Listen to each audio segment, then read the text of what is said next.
never underestimate how shallow bass can get. I have seen them where their backs are sticking out of the water. Time for the Angler Within podcast with Roy Bilby.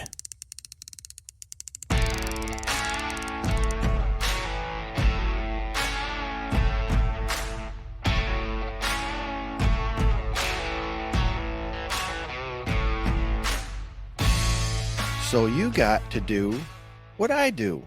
You got to go into a Bass Pro Shops and help out for a day. It was amazing. Yeah, I know. They called me and said, "Look, we're doing the catch and release pond this weekend for the kids. Can you come in on Saturday? Can you come in on Saturday? We got Sunday covered." And I said, "Yeah, I can do that." I had no idea you were the guy they ended up with for Sunday by some wicked twist of fate. It totally unrelated to each other whatsoever. That was the best part about it. I didn't know that they had called on Boy Scouts before to come in and help with that. And when they called, you answered, and through a series of events, you got signed up for the store. Yeah, so they reached out to our development guy, and he sent an email out to everybody. I actually didn't realize what it was because there was a coinciding event that was happening out at our camping facility up in Ava, and that was Adventure Weekend, or there was like Outdoor Weekend, or I'm sorry, it was Field and Stream. And so I figured that I was just helping out at our own facility. Yeah, you thought they were coming to you. Yeah. So when I called and spoke to our friend over there, Shauna. She's Shauna. Real sweetheart. Oh, she's amazing. But she was. Both of us were confused for the first 10 minutes of the conversation. I thought she was talking about coming out to camp. And right, so and she thought you understood you were coming into the No, store. I didn't. So I was like, well, listen, there's only like 17 people signed up for this thing. I don't really know, because she said she had like all these fishing rods. I said, I don't think you need that many. Yeah. Because it's not going to be that many people. But no, I was pleasantly surprised and went in the store, and I immediately got myself a new hat and a Bass Pro Sun shirt, so I looked the part. Had to shamelessly plug our friends over there. And and you look good. Yeah, I do look pretty good in that stuff.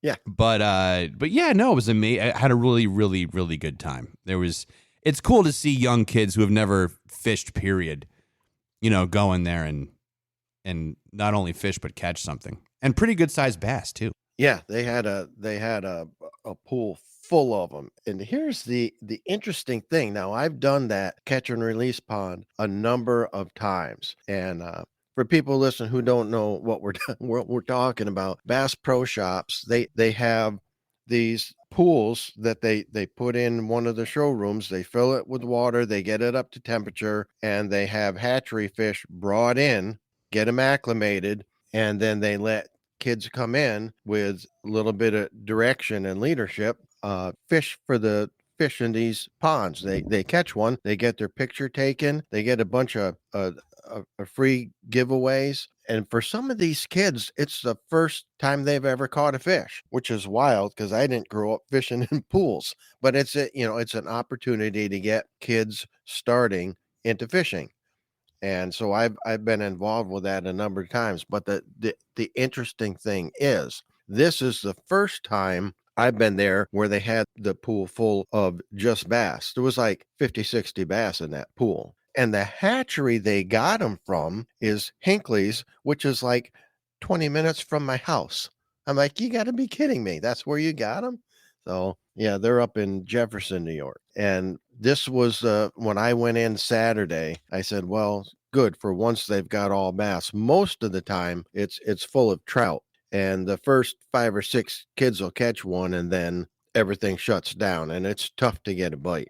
And they do that for 4 hours. So yeah, a lot of kids waiting in line. Totally. But this time, because they didn't market it too heavily, there was a very manageable amount of people that came in. And, I even had a good time just testing out other kinds of baits. It was funny because she was texting you over what was working, and I had my own theories on what would work with those fish, and both of us were right. Yeah. We were, both correct. But at one point, I threw on a long neck size 2 hook. You saw those, like the longer neck ones that were there. Yeah. That's what was working with. I used that with a power bait worm. Yeah. And they were losing their minds, and they were all having fun just watching the bait do its action in the water and just watching the fish go berserk trying to get to it.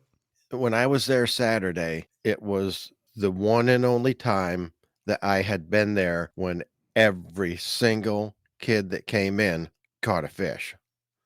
Every single one. That had never happened before. It was just an amazing day in that store with all these kids just having a blast. And my wife brought my grandson up, and he's never seen fish in a pool before. He thought that was kind of interesting.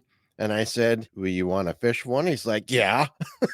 And he caught one right off the bat. And I got to unhook for him, and they're getting the camera. Next thing you know, he's in the pool hooking another one. I'm like, hey, one per customer, okay? But he got a kick out of that. He got his bling bag with all the giveaways and stuff. It was a unique experience for him. He still talks about it. But I want to share another unique experience today and put it out to our listeners, because you can do this all over the country, and that is the Bassmaster Elite Series Marshal program. Now, I don't know if any of our listeners have ever served as a marshal. This is where, in the Elite Series, which is the top tier, these are the leading professional anglers in the world, the Bassmaster Elite Series, and they have to have a marshal in their boat to just oversee the day's events. They get a different marshal in their boat each day of competition. The marshal is required to record their catches, observe the way they fished, make sure they don't accidentally or intentionally break any rules, and it just keeps the playing field level. And to serve as a Bassmaster Marshal, it's easy enough. You just register as a marshal on the bassmaster.com website or call 877 BASS USA. I've done it a couple times, and I'll tell you what, you get a front row seat to watch these professionals fish, how they approach their day. And I tell you what, that most of them are very open, and they'll tell you what you're doing. They'll answer your questions.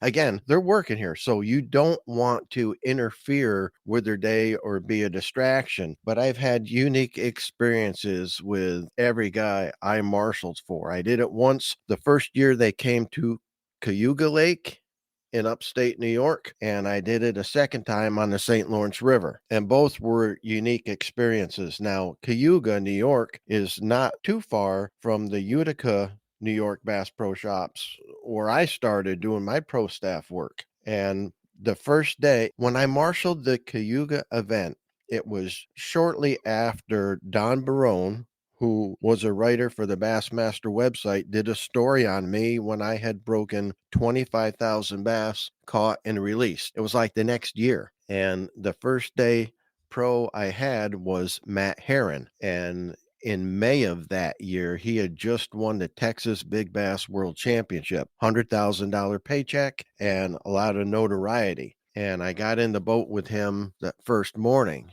and I said, "You've already made some pretty good money this year." And he kind of grinned. He goes, "Yeah, I did." And he turned to me. He said, "And I hear you've caught a lot of fish." Turns out Don Barone, who wrote the article, is pretty tight with Matt Herron and his wife. And Matt, he always camps when he's at the lake. So basically, I met him at the campground in the morning, and we rode across the lake to the check-in site in his boat. And we just got acquainted as we rode across the lake. He knew about the article, and he said, when I was aspiring to become a professional angler, I kept a journal. I did what you did.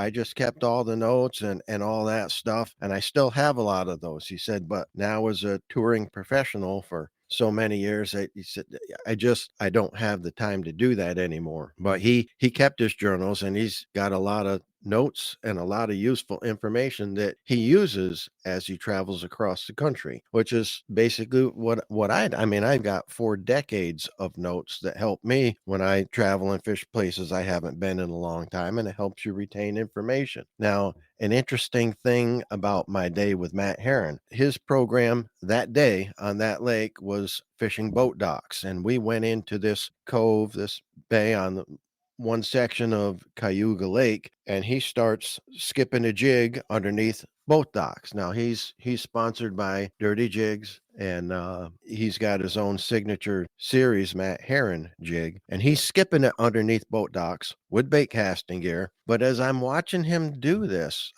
some of these docks, some of them had like 8 inches of water underneath them, and it's really clear water. And it was a sunny day, so skipping docks was a great proposition. But I'm looking at how thin some of this water is, and I'm thinking to myself, he's not going to catch anything in 8 inches of water.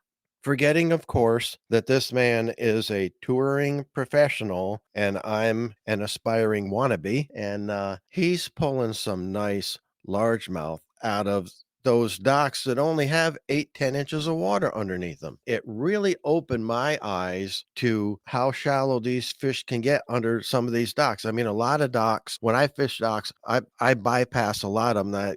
Not enough water underneath that one. Well, that was then, this is now. I have changed my approach to fishing dock. I fish them all now. And I mean, he went down this line of docks, and some of them were incredibly shallow. He was pulling some nice largemouth out of those. So again, never underestimate how shallow bass can get. I have seen them where their backs are sticking out of the water when they're in some really, really shallow water. And I know they do that, but for some reason, I just had it in my head that you have to have more water than that underneath the dock for bass to be there. Not necessarily the case. And I thank Matt Heron for opening my eyes to that, because it really showed me that, leave no stone unturned. I do that when I fish rivers and go down the bank. Like I said, I spend time with the trolling motor in the water and my bait staying wet. That's how I catch my fish. And I apply the same thing when I fish docks now. No dock is too shallow. You will be surprised what you can pull out of these docks in some really, really shallow water.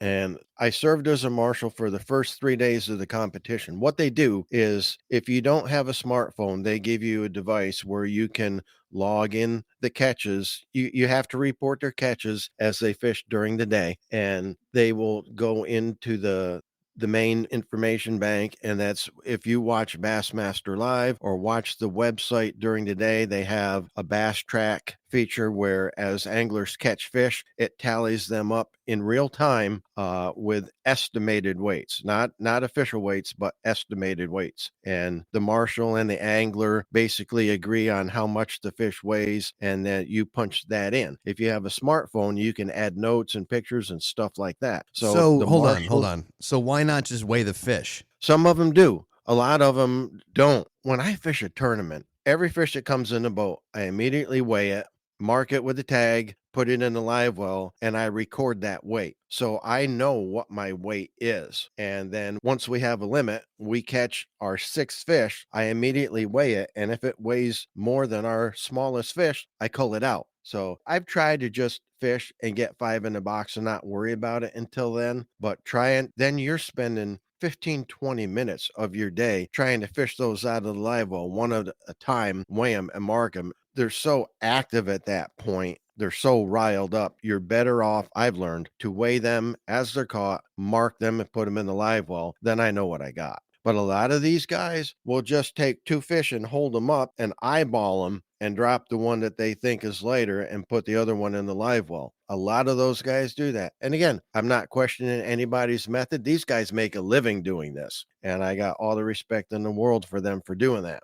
But I use a scale, and some of them do. You see a lot of guys watching the tournaments on Bassmaster Live. When they have the live coverage, you'll see a lot of guys weigh them. Use a balance beam. I use a balance beam, but a lot of the younger guys weigh them as they go now. And a lot of the old school guys just hold them up, look at them, and just eyeball them. But if you do a really, really good job as a marshal reporting the catches, you get invited to stay the 3rd day. When they cut the first 2 days, everybody competes. It's a field of 100 anglers, give or take. And after the weights are tallied, after the 2nd day, the top 50 in weight move to the 3rd day. And at the end of the 3rd day, the top 10 move forward to fish on Championship Sunday, which is the 4th day. It's their 4-day tournaments. And the guy who finishes on top, $100,000.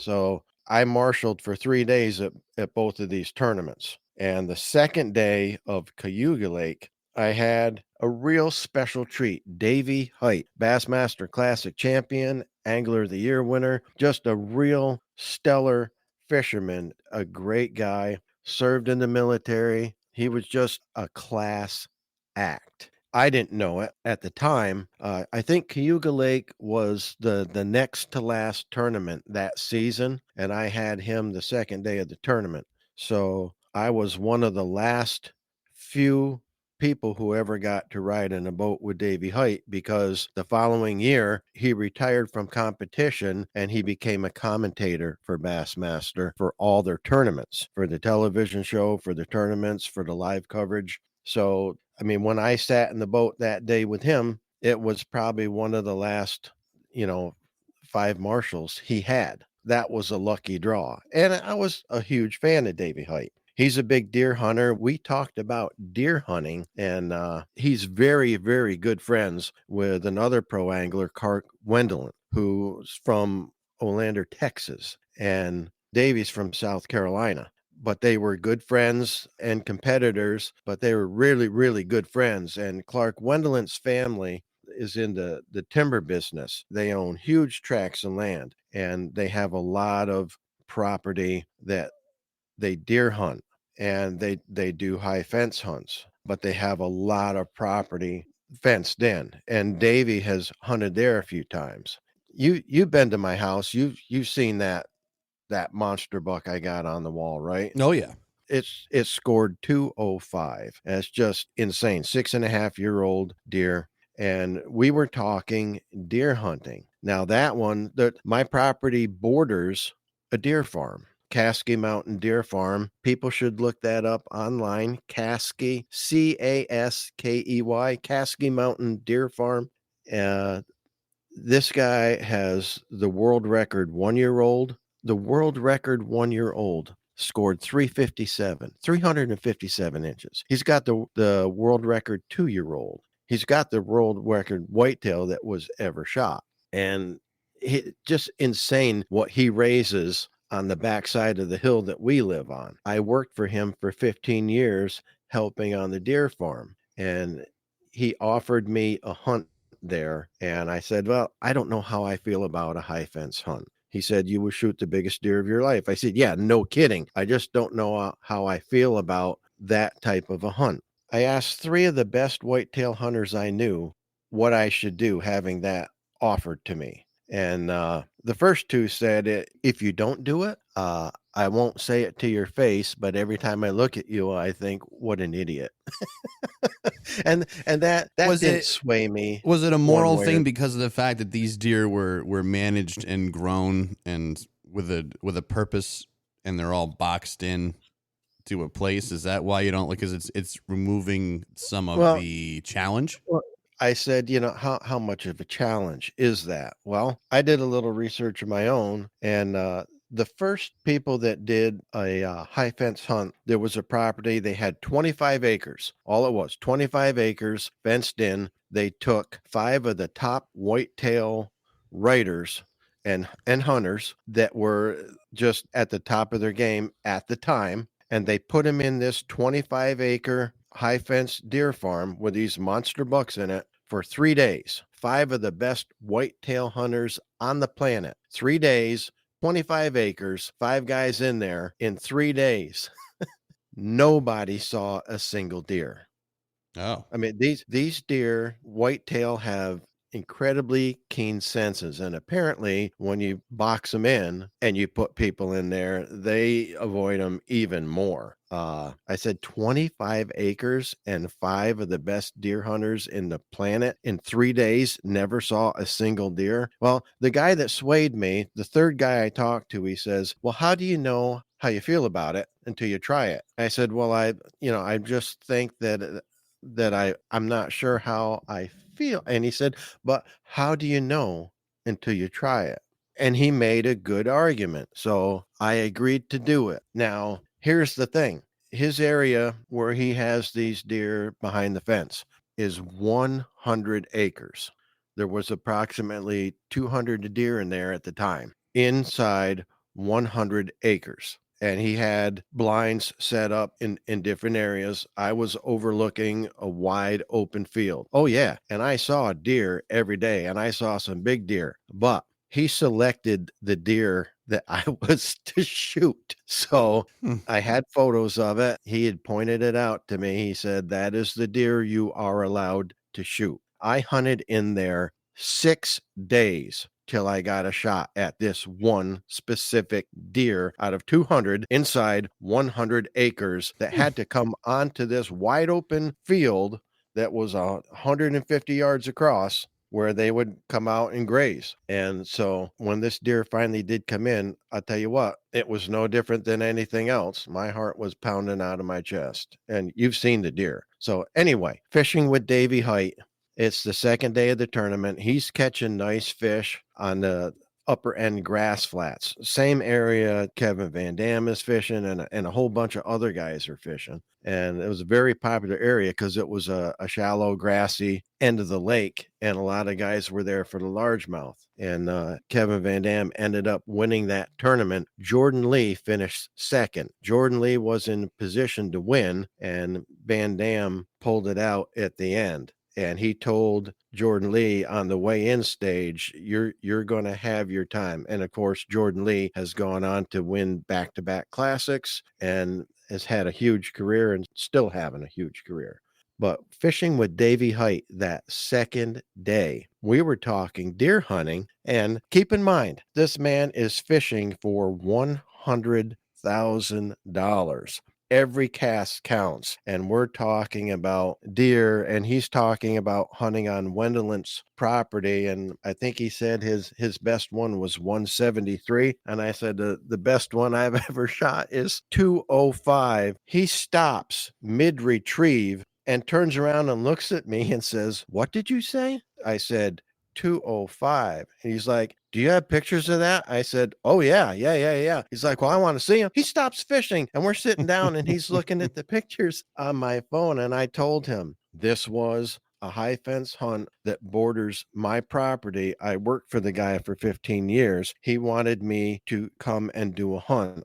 I said, so I did. I gave him all the information, and I don't know. I got to go talk to this guy, see if Davey Height ever came and did a hunt. I talked to him last week, and he said the last 4 or 5 years he's been booked solid. It's really been profitable for him. So a lot of people doing that. And just fishing with Davey Height, it was like fishing with an old buddy.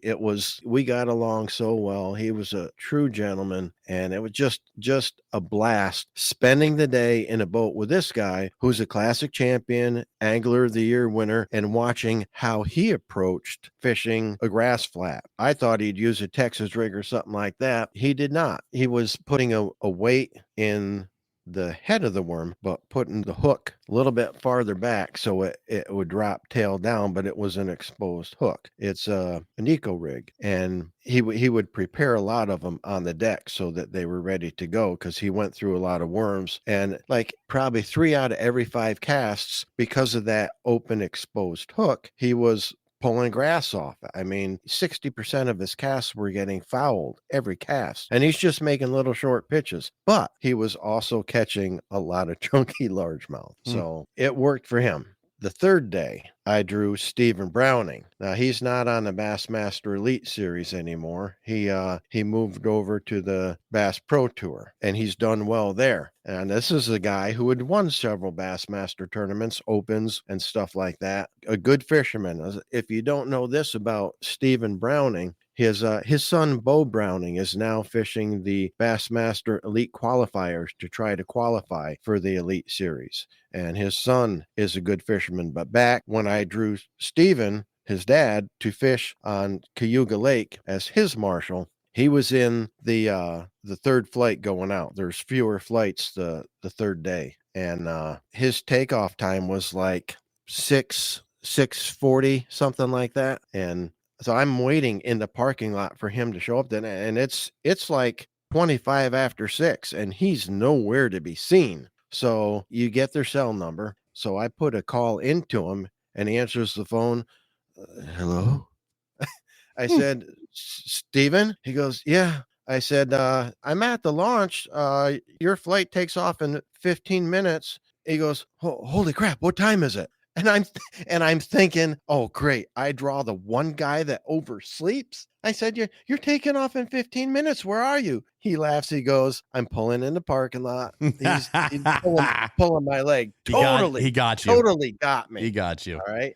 I've done that before to people. It's so much fun. You should do that. I bet you'd get a kick out of yourself. He totally got me. And because he answered the phone sounding like I woke him up. He probably knew why I was calling. But this is a guy, apparently, he's got everything dialed in to the second. It was so, and again, less boats that third day. He pulled into the parking lot, backed up to the spot, dropped his boat in, parked his truck, came back to the dock, hopped in the boat, idled through the check-in, and off we went. It just click, click, click, click. No wasted time. Now, a little background on Stephen Browning. Years ago, they had an Ironman competition it was televised on TV. Big deal. They used to do it every year, and they get so many contestants. And I didn't follow it, but I catch the updates because I knew Stephen Browning was in it. And I'm like, he's doing an Ironman competition. That's cool. Now, this guy is really, really fit.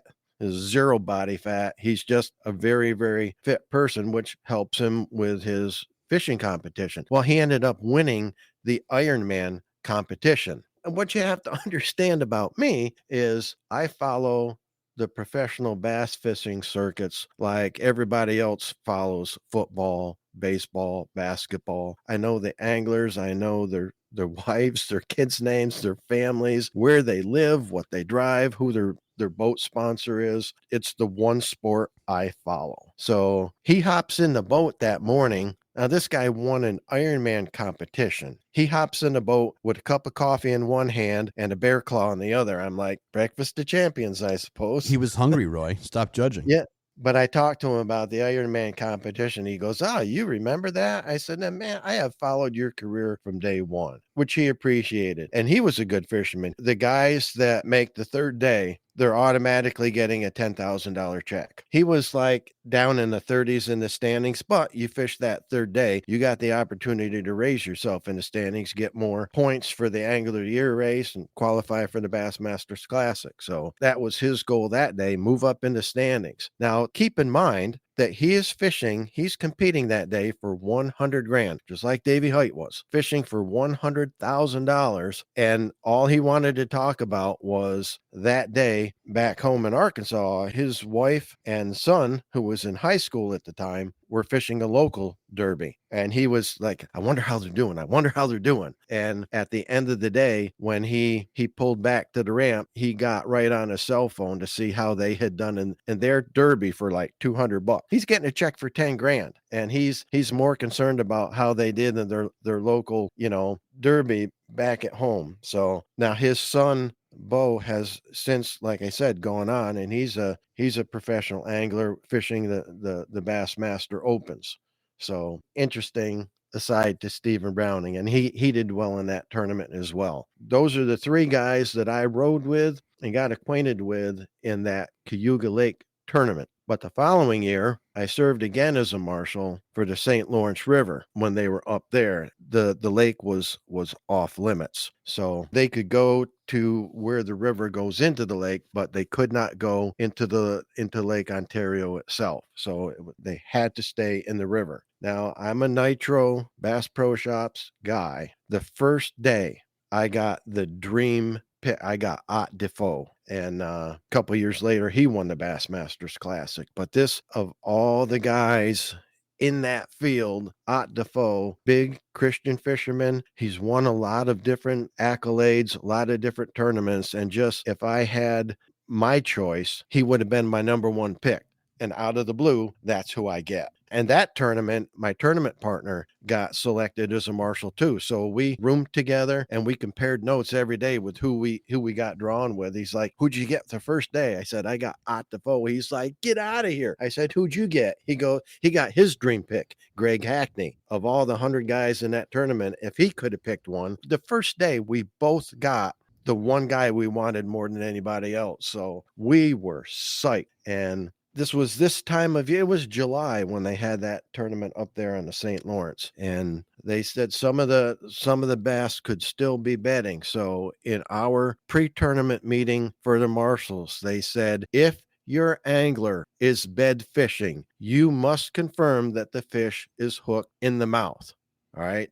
Fish can't be snagged. They have to be hooked inside the mouth, and they have to show you that. Do not be intimidated by your angler. Tell them, I need to see where that hook is, and they have to show you. So, I get hot defoe the first day. And again, most of these guys are running their boats now with a single console. So the passenger is getting all that wind. And of course, these boats with, all 19, 20, 21 foot bass boats with 250 horse outboards, most of them Mercury outboards. Thank you. But I'm in Ott Defoe's Nitro Z21 with a 250 horse Mercury outboard. And beginning of that tournament, he was leading the Angler of the Year race. So we're in the boat in the morning, and here comes the camera crew and a guy with a microphone to interview him. So I just try to stay out of the way. As soon as we're done with that, we're waiting for them to start the different flights. He goes, oh, I got to run back to my truck. I forgot something. So he idles over to the dock. He said,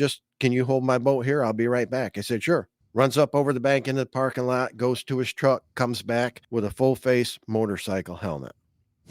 Hops in the driver's seat behind the console and pulls away from the dock. And I look at him. I said, we taking a long run? He's like, yeah. I'm like, great.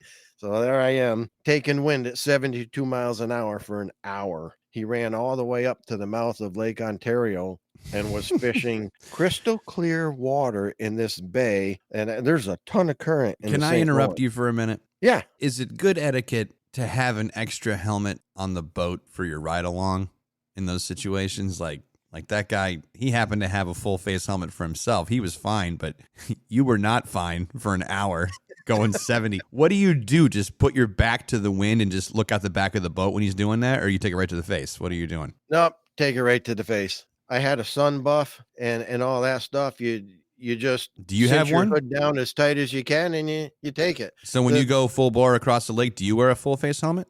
No.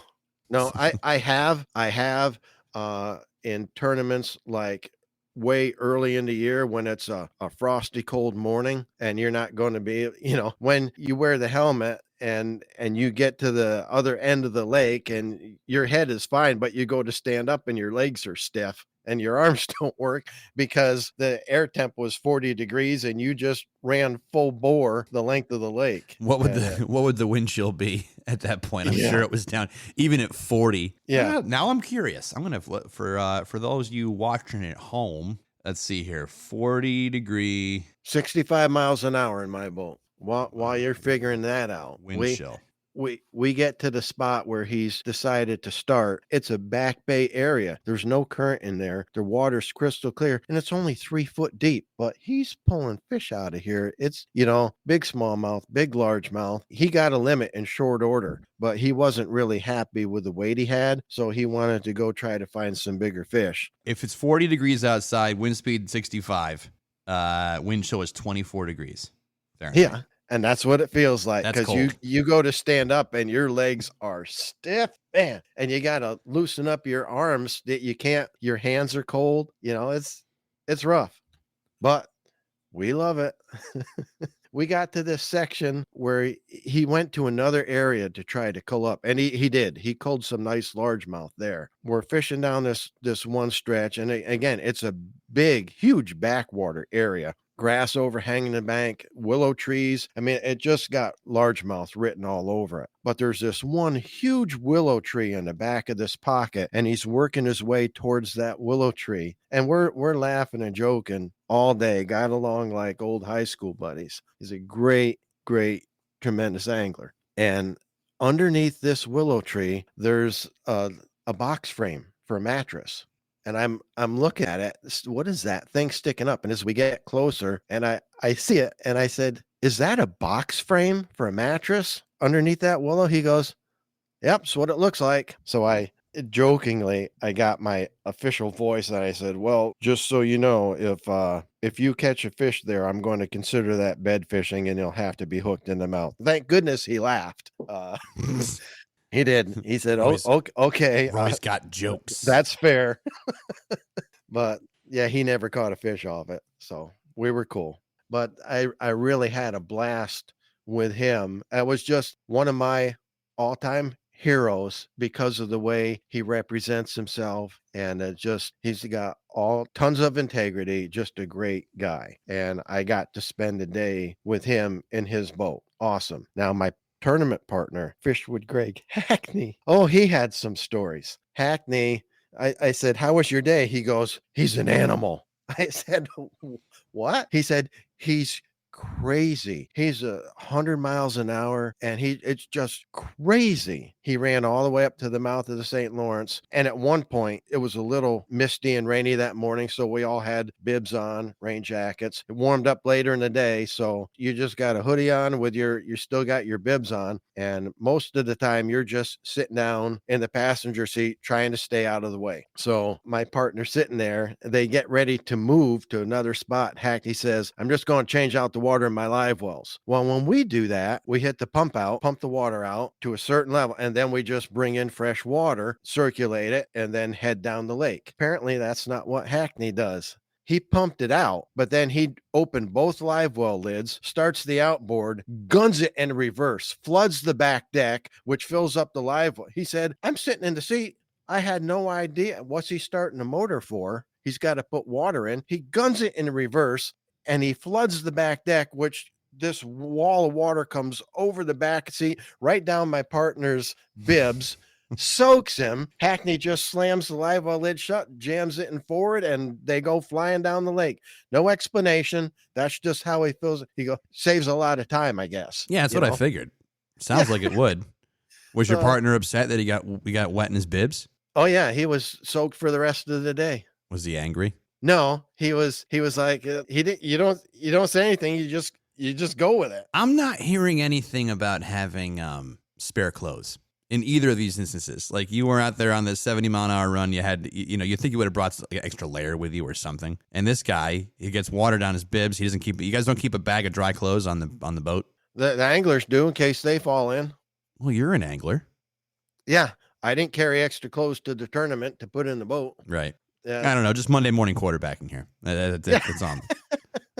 It's a learning experience, but when you ride with these guys, it's cool because you have a front row seat to see how they approach the same situations that you face. One of the most interesting days I had was day 2 of that St. Lawrence event, because I drew another. If I had my top 5 to pick out of those 100 guys, this guy would have been number 2, Edwin Evers. And I drew him for the second day. My partner couldn't believe it. Another Bass Pro Nitro guy, Mercury outboard, Edwin Evers. And this guy had already won a classic. And I'd always heard that he was an intense competitor. Oh man, I had a front row seat to that. Now, keep in mind, when we were there at the St. Lawrence, the previous year when they had been at the St. Lawrence, Edwin Evers won the event. So all eyes are on him in this event to do a repeat. He's the defending champion. And day 1, he was in the top 10. He was in contention for the win again. So when I rode with him the second day, I'm like, holy cow, he's in the top 10. He's going to win again, And I got in the boat with him, and because he comes in early, he stays at the campground. He's there, 45 minutes before his flight number. So we're just sitting in the boat, and it's all, so tell me a little bit about yourself, And so we're getting acquainted. I told him about the article that was written the year before with Don Barone. And interestingly enough, let me back up. When I was with Ott Defoe, these guys are fishing for $100,000. All right. First day I'm fishing with Ott Defoe, and he's like, you got to record my fish catches, right? I said, yep, I'm all set for that. I said, I'm used to counting fish anyway. I count all my fish, and done it for years. Matter of fact, Don Barone wrote an article on me for Bassmaster website when I broke 25,000. He stops fishing, just like David Height, turns to me and goes, "You're that guy?" And I said, "You read that?" He goes, "Yeah, I read that. I thought that was really cool. That's who you are?" I said, "Hey, I'm a small town boy who counted his fish. Okay, you're Ott Defoe, one of my heroes. He's like, no, but that's really, really cool, man. I respect you for doing that. That's awesome. So I couldn't believe he'd read the article, but he had. And so riding with Edwin Evers, we're just making small talk in the morning, getting acquainted. And I'm like, this guy's really cool until competition starts. And oh man, was he. And he was the most intense guy I've ever been in the boat with of all the guys I've ridden with. Intense is the word. I asked him first thing. I said, are you running a long ways? Because of my experience the day before. And he said, nope, I'm making a very short run. He said, I can see the spot I'm going to fish right from here. I'm like, cool. All right. This will be an easy ride. And we ran to a spot, and right off the bat, he puts a 2-pounder in the live well, and he looks at me and he winks. He goes, we'll get rid of him right away. And because he had a 20-pound bag the day before. Mm-hmm. We went after that fish, that was like in the first 5 minutes, he went 4 hours without a strike, and the wheels started coming off. And he just got there was an urgency. And the cool thing for me was I got to experience one of the best there is in the world under extreme pressure when nothing was going right, and how he reacted to that. It was cool. He stayed under control, but he started running spot to spot. He started running and gunning because that spot they were shut down on. He had a lot of spots, and I tell you what, we hit them all. But we're running his nitro 72, 75 miles an hour up this river, and he's not watching where he's going. I am, because I'm seeing boats crossing in front of us. I'm like, boat wake. He's looking to the left and he's looking to the right, doing 72 miles an hour, not watching where he's going. And there was geese on the water. And when you approach that fast, they're not used to that. They see a boat coming. So next thing they know, it's on top of them. They're trying to lift off the water. We bounced one off the windshield. Oh, what was that? And I'm like, that was a goose. You didn't see it? He says, no, I'm looking to see who's on my spots. That's all. That's what he was concerned about. He's looking at all the spots he's running by because there's a boat on him. He's trying to figure out who's on his spots, not watching for boat wakes. There's a buoy coming up. And I'm going, buoy coming up, and almost hit it, swerved hard. Thanks. Yeah, you're welcome. You might want to watch where you're driving. But we got to a spot out in the middle of the channel, and the current was so swift. He had a hole there he wanted to hit. He basically dropped the trolling motor, make one cast, you're past the spot because of all this current. I couldn't believe how this current was ripping in the middle of this river. And then it must have been a hump or something where the current accelerated. One cast, catch a fish, throw it in the live well, crank the outboard, idle up above it. He's like, just keep your vest on. I'm leaving mine on because I get one cast. Idled up, shut off the big motor, hopped on the front deck, made a cast, hooked up, get it in the box, hop in the seat, crank the outboard, idle up, and 4 casts, 4 drifts.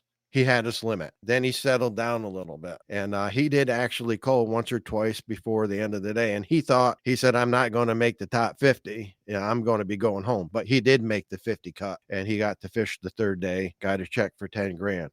But he was one of the most intense competitors. When the fish stopped biting, he got really, really intense. And he was just trying to make it happen, and it wasn't happening. He got real antsy, but he kept it together, and he pulled it out, got a limit, and culled. He salvaged the day. At the end of the day, he was apologetic to me. I said, I'm real sorry if I got a little snippy and that. I said, hey, you've got nothing to apologize for. I said, I got to spend a day in the boat with one of the icons of the sport that I look up to, and got to see how you respond in a situation where your fish have left. I run into that, and I know how I approach it. And I said, I got to see how one of the best in the world does it, and you pulled it out. So I said, you got nothing to apologize for. You're trying to feed your family. I'm on vacation this week. So for me, it was really, really cool. You owe me no apology whatsoever. Just a handshake and,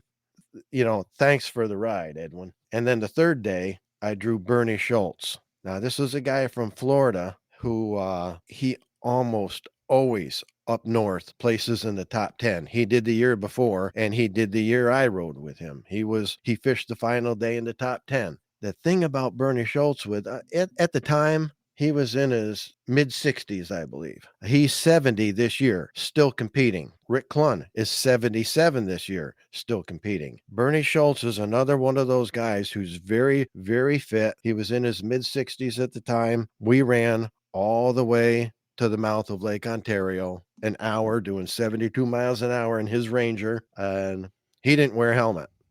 We ran all the way up there, and he had a pocket off to the side out of the main flow of the current where there's all these rock islands. And again, back in there, it was maybe 4 or 5 foot deep. He was making long, long casts with the top water all day. And the thing about Bernie Schultz is I watched the way he worked. Now, this guy's been a professional angler for over 40 years. He didn't fish any different than the way we do. He was taking, it wasn't a Zara spook, but it was very similar. And he was just very slowly and patiently and methodically walking the dog with that all day, occasionally giving it a pause, letting it sit, working it again. Had a camera crew on him because he was in the top 10 and they had followed him. Happened to be the camera crew that followed him was the boat with Davey Height, who it was his first year as a Bassmaster on air commentator. And before we left the spot to head back to the weigh-in, he had burned a lot of gas. So we ran to a gas dock, and the camera boat came in behind us because they needed gas too. So they're gassing up the boats, and I recognized Davey Height, and I said, "Hey, Davey, how you doing?"